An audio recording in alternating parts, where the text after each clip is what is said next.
Welcome to our channel. இன்னைக்கு நாம் பன்னீர் வச்சு தான் ஒரு பிரியாணி பண்ண போகிறோம். இந்த பன்னீர் பால்ல இருந்து எடுக்கக்கூடிய ஒரு பொருள் தான்.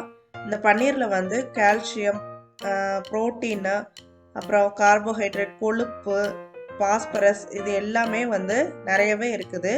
இதை நம்ம குழந்தைகளுக்கும் கூட அடிக்கடி கொடுத்துட்டு வரலாம். இதில் பிரியாணி நம்ம எப்படி டேஸ்ட்டாக எப்படி பண்ணுறது அப்படின்னு சொல்லி பார்க்கலாம். இது குழந்தைகளுக்கு ரொம்ப பிடிக்கும். குழந்தைங்க மட்டும் இல்லை, எல்லாருக்குமே ரொம்ப பிடிக்கும்.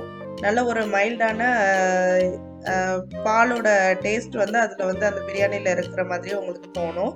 ஏன்னா பன்னீர் போட்டு பண்ணுறதுனால இது எப்படி பண்ணுறது அப்படின்னு சொல்லி நம்ம பார்க்கலாம். இன்றைக்கி நான் இந்த அளவுக்கு இருக்கக்கூடிய பன்னீர் எடுத்துருக்கிறேன். இதை நம்ம கியூபாக சின்ன சின்னதாக கட் பண்ணிக்கலாம், குட்டி குட்டியாக கட் பண்ணிக்கலாம். இந்த அளவுக்கு கட் பண்ணி வச்சுருக்கிறேன். இப்போ பிரியாணிக்கு காம்பினேஷன், மெயின் காம்பினேஷன் நமக்கு அந்த சம்பல் தான். இது ரைத்தா அப்படின்னு கூட சொல்லுவாங்க இங்கெல்லாம். இதுக்கு 2 வெங்காயம் எடுத்துருக்கிறேன். 2 வெங்காயத்தை நல்லா நீளமாக கட் பண்ணிவிட்டு, ஒரு பச்சை மிளகாவை சின்ன சின்னதாக கட் பண்ணிவிட்டு ஆட் பண்ணியிருக்கேன். ஒரு 1/2 டீஸ்பூன் அளவு உப்பு போட்டுட்டு இதை தயிர் ஊற்றி நல்லா மிக்ஸ் பண்ணிக்கலாம். மிக்ஸ் பண்ணி இதை ஃபஸ்ட்டே ஊற வச்சுருங்க. அப்போ தான் நம்ம சாப்பாடு எல்லாம் செஞ்சு முடிக்கவும் இது நல்லா கொஞ்சம் ஊறி இருக்கும். அப்போ நமக்கு சாப்பிட்றதுக்கும் நல்லாயிருக்கும்.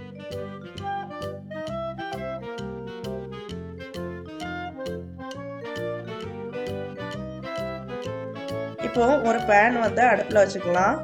இதில் நான் இப்போ 2 டீஸ்பூன் அளவுக்கு கடலை எண்ணெய் ஊற்றிருக்கிறேன். இந்த கடலெண்ணெயை நம்ம பன்னீரை ஃப்ரை பண்ணுறதுக்காக ஊற்றிருக்கோம். இப்போ இந்த எண்ணெயில் நம்ம பன்னீரை நம்ம ஒன்று ஒன்றா எடுத்து போட்டுக்கலாம்.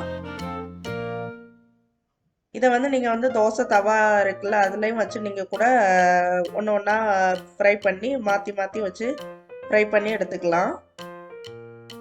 இதை நான் பேனில் மொத்தமாக போட்டிருக்கேன். போட்டுட்டு இதை நல்ல கலர் சேஞ்ச் ஆகிற அளவுக்கும் நம்ம ஃப்ரை பண்ணணும். இப்போ இதுலேயே நம்ம இதில் லைட்டாக இப்போ ஒரு பெரட்டி விட்டுக்கலாம். அதுக்கப்புறமா கொஞ்சமாக ஒரு இந்த பன்னீருக்கு தேவையான உப்பும் காரமும் நம்ம இதில் ஆட் பண்ணிக்கணும். அப்படியும் போது நம்ம இப்போ இதில் ஆட் பண்ணுறதுனால நம்ம பிரியாணியில் அந்த இருக்கக்கூடிய காரமும் இதுவும் நமக்கு ஈக்குவல் ஆகும். டேஸ்ட் இந்த பன்னீர் தனியாக சாப்பிட்றதுக்கும் டேஸ்ட்டும் நல்லாயிருக்கும். இந்த பன்னீரில் இப்போ நம்ம ஒரு 1/2 டீஸ்பூன் அளவுக்கு உப்பு போட்டுக்கலாம். உப்பு, அதுக்கப்புறமா கொஞ்சம் 1/4 டீஸ்பூன் அளவுக்கு மிளகாத்தூள் ஆட் பண்ணிக்கிறேன். அதாவது இந்த பன்னீரில் நமக்கு காரமும் உப்பும் சேர்றதுக்காக நம்ம இதில் ஆட் பண்ணுறோம். ஆட் பண்ணிவிட்டு நல்லா ஒரு பிரட்டி விட்டுக்கோங்க.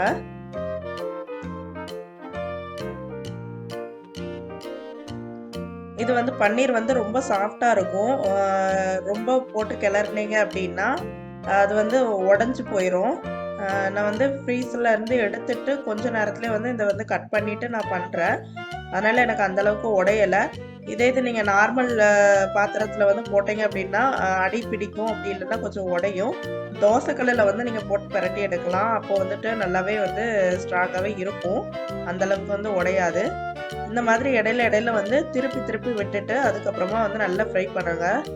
ஏன்னா எல்லா பக்கமும் நல்லா ஃப்ரை ஆகுற மாதிரி பார்த்துக்கணும். பாருங்கள், இது நல்லா ஃப்ரை ஆயிடுச்சு. இப்போ இதை நான் ஒரு பிளேட்டில் எடுத்து மாற்றி வச்சுக்கிறேன். இதை நீங்கள் டைரெக்டாக குக்கர்லேயே அந்த மாதிரி ஃப்ரை பண்ணலாம். நான் குக்கரில் ஃப்ரை பண்ணால் அடியில் ஒட்டிக்கும் அப்படின்றதுனால இந்த நான்ஸ்டிக் பேனில் நான் ஃப்ரை பண்ணியிருக்கேன். இப்போ இந்த எண்ணெயை நம்ம அந்த பிரியாணிக்கும் யூஸ் பண்ணிக்கலாம். இந்த எண்ணெயில் பண்ணுறதுனால அந்த பன்னீரில் உள்ள டேஸ்ட்டும் இதுலேயும் நமக்கு கிடைக்கும். அந்த டேஸ்ட் நல்லாயிருக்கும். இப்போ பாருங்கள், 2 பிரியாணி இலை, 3 ஏலக்காய், 3 கிராம்பு, 1 இன்ச்சு பட்டை, கொஞ்சமாக அன்னாச்சி பூ எடுத்துருக்கிறேன். அப்புறம் சாய் ஜீரா கொஞ்சம் எடுத்துருக்கேன். மராத்தி மொக்கு 1. இது எல்லாத்தையும் நம்ம எண்ணெயில் போட்டு தாளிக்கிறதுக்கு யூஸ் பண்ணிக்கலாம். இப்போ மற்ற பிரியாணி பண்ணுறதா இருந்தால் 2 டீஸ்பூன் அளவுக்கு எண்ணெயும் 2 டீஸ்பூன் அளவுக்கு நெய்யும் விட்டுக்கலாம். இப்போ நான் பன்னீர் பிரியாணின்றதுனால நான் நெய்யை ஆட் பண்ணலை. கடலை எண்ணெயை வந்து கூட 2 டீஸ்பூன் வந்து ஆட் பண்ணியிருக்கேன். இப்போ எண்ணெய் காஞ்சதும் நம்ம எடுத்து வச்சுருந்த பொருளெல்லாம் போட்டு தாளிச்சுக்கலாம். இது வந்து நல்லா ஃப்ரை ஆகி வந்ததுக்கப்புறமா 2 வெங்காயம், பெரிய வெங்காயம் 2 வெங்காயத்தை நல்லா நீளமாக கட் பண்ணி வச்சுருக்கிறேன். இதை வந்து நம்ம ஆட் பண்ணிக்கலாம். நீங்கள் உங்களுக்கு வேணும் அப்படின்னா நல்லா அரைச்சி கூட இதையும் ஆட் பண்ணிக்கலாம். அரைச்சி ஆட் பண்ணுறதுனால வந்து இன்னும் நல்லா உங்களுக்கு பிரியாணி வந்து நல்லா திக்காக இருக்கும். அது மட்டும் இல்லாமல் சீக்கிரமாக கூட வதங்கிரும். ஆனால் எனக்கு வந்து இந்த மாதிரி அதில் வந்து 1/2 டீஸ்பூன் உப்பு போட்டுட்டு வெங்காயம் நல்லா வதங்குறதுக்காக உப்பு போட்டுட்டு நல்லா வதக்கி விட்டுடலாம். வதங்கினதுக்கு அப்புறமா இந்த அளவுக்கு வதங்கினதுக்கு அப்புறமா ஒரு 1/2 டீஸ்பூன் அளவுக்கு இஞ்சி பூண்டு பேஸ்ட் வந்து போட்டிருக்கேன். இஞ்சி பூண்டு பேஸ்ட் போட்டதுக்கு அப்புறமா அந்த பச்சை வாடை போகிறது வரைக்கும் நல்லா வதக்கி விட்டுக்கலாம். இப்போ ஒரு பச்சை மிளகாய் நான் அப்படியே தான் போடுறேன். ஏன்னா கட் பண்ணி போட்டோம் அப்படின்னா காரம் வந்து அதிகமாக இருக்கும். இப்போ 2 பெரிய தக்காளி, அப்புறம் கொஞ்சமாக கொத்தமல்லி இலை, கொஞ்சம் புதினா, இது எல்லாத்தையும் வந்துட்டு நான் வந்து மிக்சியில் வந்து நல்லா கொஞ்சம் அரைச்சிக்க போகிறேன். ரொம்ப மையாக அரைக்கணும்னு வேணாம், ஓரளவு குறைன்றதுனால போதும். இதை வந்து நம்ம அரைச்சி சேர்க்கறதுனால இன்னும் நல்ல டேஸ்ட் இருக்கும். அதுவும் இல்லாமல் பிரியாணியும் கொஞ்சம் நல்லா கெட்டியாக இருக்க மாதிரி இருக்கும். ரொம்ப உதிரியாக வராது இந்த பிரியாணி. நான் வந்து தண்ணி கொஞ்சம் எக்ஸ்ட்ரா சேர்த்து தான் பண்ண போகிறேன். ஏன்னா ரொம்ப உதிரியாக இருந்தால் பாப்பாவுக்கு பிடிக்காது. இப்போ இந்த அளவுக்கு நல்லா கொதிக்க விடணும். மூடி போட்டு நம்ம நல்லா கொதிக்க விட்டுறலாம். நம்ம சேர்த்துருக்க தக்காளி அதில் உள்ள இது எல்லாமே கொஞ்சம் நல்லா சுண்டி வரும். அப்பப்போ வந்து கிளறி விட்டுக்கோங்க, இல்லைன்னா அடி பிடிச்சிரும். இப்போ இதில் வந்து நம்ம மசாலா ஆட் பண்ணிக்கலாம். 1 டீஸ்பூன் அளவுக்கு மிளகாத்தூள் போடுறேன். 1 டீஸ்பூன் அளவுக்கு உப்பு. நம்ம ஆல்ரெடி வந்து ஒரு 1/2 டீஸ்பூன் போட்டிருக்கோம். இப்போ 1 டீஸ்பூன் அளவு உப்பு போட்டுக்கலாம். இப்போ வந்து பிரியாணி மசாலா, நான் வேறு எந்த பொடியுமே போடல. மிளகாத்தூள், பிரியாணி மசாலா இந்த 2 தான் போடுறேன்.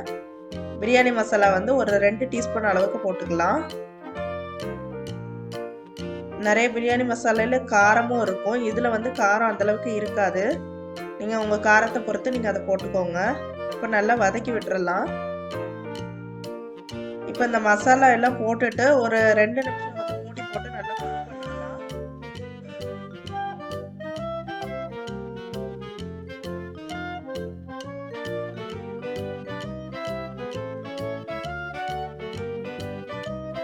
நான் இன்னைக்கு வந்து இந்த ஜீரா ரைஸ் தான் எடுத்திருக்கேன். இது வந்து சீரக சம்பா அரிசின்னு சொல்லுவோம்ல, அதுதான். இந்த அரிசி வந்து 1/2 கப் அளவுக்கு நான் வந்து இன்னைக்கு எடுத்திருக்கேன்.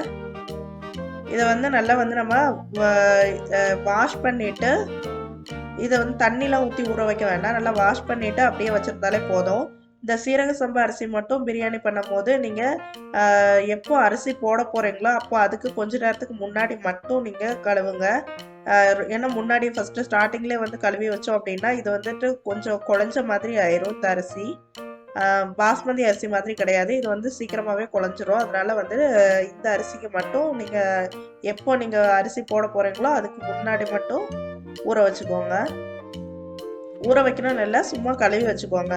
இப்போ நான் வந்து 1/2 கப்பு வந்து அரிசி எடுத்துக்கிட்டேன். இதுக்கு வந்துட்டு நான் வந்து 3/2 கப்பு தண்ணி ஊற்றுறேன். அதாவது நீங்கள் 3 கப்பு ஊற்றினாலே போதும், நல்லா உதிரியாக இருக்கும். நான் வந்து எனக்கு 3/2 கப்பு வந்து அளவுக்கு தண்ணி ஊற்றிருக்கேன். இந்த தண்ணி நல்லா கொதிச்சதுக்கு அப்புறமா ஒரு 1/2 லெமன் வந்து பிழிஞ்சு விட்டுக்கிறேன் இந்த தண்ணியில். இப்போ இது நல்லா கொதிக்கட்டும். பாருங்க, நல்லா கொதிச்சிருச்சு. இப்போ இந்த டைமில் தான் வந்து நம்ம அரிசி போடணும். நல்லா கொதிக்கிறதுக்கு முன்னாடி அரிசி போட்டாலும் பிரியாணி வந்து ரொம்ப குழஞ்ச மாதிரி ஆயிரும். அரிசி போட்டுட்டு நல்லா வந்து தீயை வந்து நல்லா கூட்டி வச்சுக்கோங்க. வந்து இது அரிசியும் வந்து நல்லா கொதிக்கணும். இப்போ மூடி போட்டு நல்லா கொதிக்க வச்சிடலாம். இப்போ பாருங்கள் நல்லா இதாயிருச்சு. இப்போ இந்த டைமில் வந்து உங்களுக்கு உப்பு போதுமா, உப்பு காரம் எல்லாம் போதுமா என்னென்னு பார்த்துக்கோங்க. உப்பு காரம் பார்த்துட்டு உங்களுக்கு தேவைப்பட்டதுன்னா உப்பும் நீங்கள் வந்து பிரியாணி மசாலாவும் வந்து ஆட் பண்ணிக்கலாம். இந்த உப்பு வந்துட்டு எனக்கு இப்போ கொஞ்சம் பத்தலை, அதனால் நான் வந்து எக்ஸ்ட்ரா போட்டிருக்கேன். இப்போ இதிலே வந்துட்டு நம்ம பன்னீர் நம்ம ஆல்ரெடி வந்து வறுத்தெடுத்து வச்சுருந்தோம்ல, அந்த பன்னீரை வந்து இதில் ஆட் பண்ணிக்கலாம். இந்த டைமில் ஆட் பண்ணுறதுனால பன்னீர் வந்து நல்லா நமக்கு வந்து பீஸ் பீஸாக அப்படியே இருக்கும். சாப்பிட்றதுக்கும் வந்து நல்ல டேஸ்ட்டாக இருக்கும், நல்லா சாஃப்டாகவும் இருக்கும். இப்போ குக்கர் விசில் போட்டு மூடி வச்சிடலாம். இப்போ வந்து நல்ல தீயை வந்து நல்லா சிம் பண்ணிக்கோங்க. சிம் பண்ணிவிட்டு வந்து 7 நிமிஷம் வந்து அப்படியே வச்சுக்கோங்க. விசில் வந்தாலும் வராட்டனாலும் 7 நிமிஷம் கழித்து வந்து நீங்கள் ஆஃப் பண்ணிடுங்க. ஆஃப் பண்ணிவிட்டு ப்ரெஷர் எல்லாம் போனதுக்கப்புறமா ஓப்பன் பண்ணி பார்த்துக்கலாம். பாருங்கள், பிரியாணி நல்லா சூப்பராக ரெடி ஆயிடுச்சு. இது நான் உங்களுக்கு எடுத்து காமிக்கிறேன்.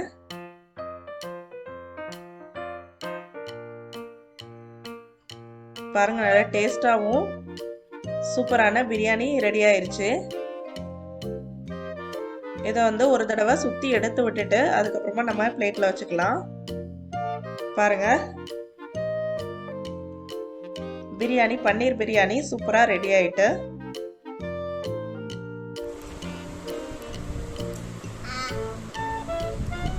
அம்மா, பிரியாணி எப்படி இருக்கு?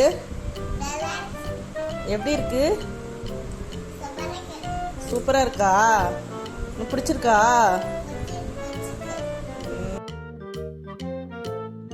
இந்த வீடியோ பிடிச்சிருந்ததுன்னா லைக் பண்ணுங்க, நம்ம சேனலை சப்ஸ்கிரைப் பண்ண மறக்காதீங்க. இதே மாதிரி பன்னீர் பிரியாணி நீங்களும் வீட்டில் ட்ரை பண்ணி பாருங்க. தேங்க்யூ.